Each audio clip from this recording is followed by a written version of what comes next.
Hello friends, welcome to the বাজ। আজকে আমরা বিনোদন জগতের লেটেস্ট কিছু আপডেট নিয়ে কথা বলবো। তো ভিডিওতে লাইক, কমেন্ট ও শেয়ার করে সাথেই থাকুন।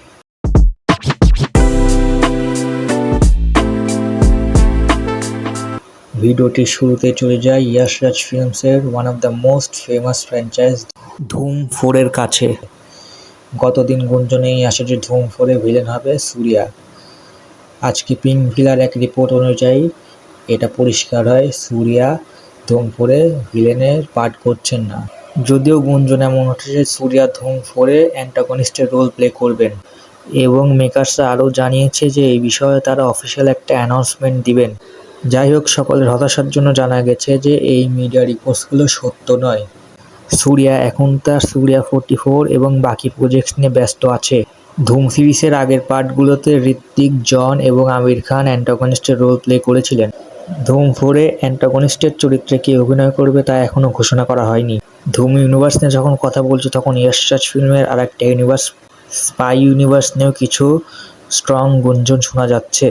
অ্যাকর্ডিং টু স্ট্রং রুমার, স্পাই ইউনিভার্সের আপকামিং মুভি পাঠান 2 মুভিটি ডাইরেক্ট করবেন আলী আব্বাস জাফর, যার রিসেন্ট ট্র্যাক রেকর্ড একদমই ডিসাস্টার। ইয়াশ রাজ স্টুডিও আলী আব্বাস জাফরকে কয়েকটি মুভির জন্য চুক্তিবদ্ধ করেছেন, যার মধ্যে খুব সম্ভবত পাঠান একটি। এছাড়াও পাঠান 2-এ টাইগার, ঋত্বিক এবং আলিয়া ভাটের ক্যামিও থাকার সম্ভাবনা রয়েছে। সম্ভাব্য release date 15 August 2026। Ali Abbas জাফরের হাতে এত বড় প্রজেক্ট দেওয়াটা কি ঠিক হলো? আলী আব্বাস জাফর যদি সিদ্ধার্থ আনন্দের মেকিং ম্যাচ না করতে পারে তাহলে খুব বাজে অবস্থা হয় পাঠান 2-এর, যেমনটা হয়েছিল টাইগার 3-এর ক্ষেত্রে। কি মনে হয় আপনাদের? আদি চোপড়ার এই ডিসিশনটা ভালো না খারাপ? Drop your thoughts in comment. Next চলে আসে আমরা সাউথে। লাইকার প্রোডাকশনের আপকামিং ভেট্টায়া, যেই মুভিতে রজনীকান্ত, অমিতাভ বচ্চন, ফাহাদ ফাসিল, রানা দাগুপতি, ঋতিকা সেন, মঞ্জু ওয়ারিয়ার সহ আরও অনেক অভিনেতা রয়েছে। যেই মুভির অডিও লঞ্চ ও ট্রেলার লঞ্চ আজকে নেহরু স্টেডিয়ামে অনুষ্ঠিত হবে।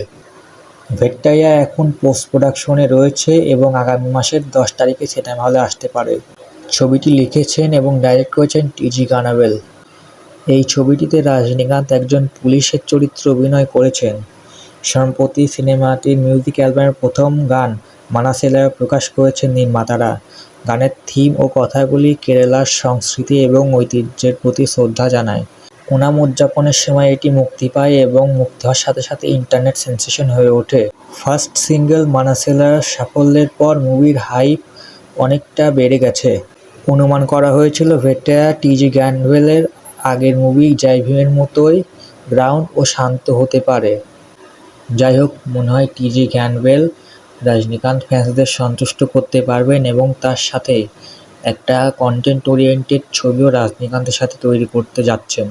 সো ফ্রেন্ডস, এই ছিল আজকের কিছু লেটেস্ট বাজ অ্যারাউন্ড দ্য এন্টারটেনমেন্ট ওয়ার্ল্ড। ভিডিওটা যদি আপনাদের ভালো লাগে তাহলে লাইক, কমেন্ট, সাবস্ক্রাইব এবং শেয়ার করবেন। Thanks for watching.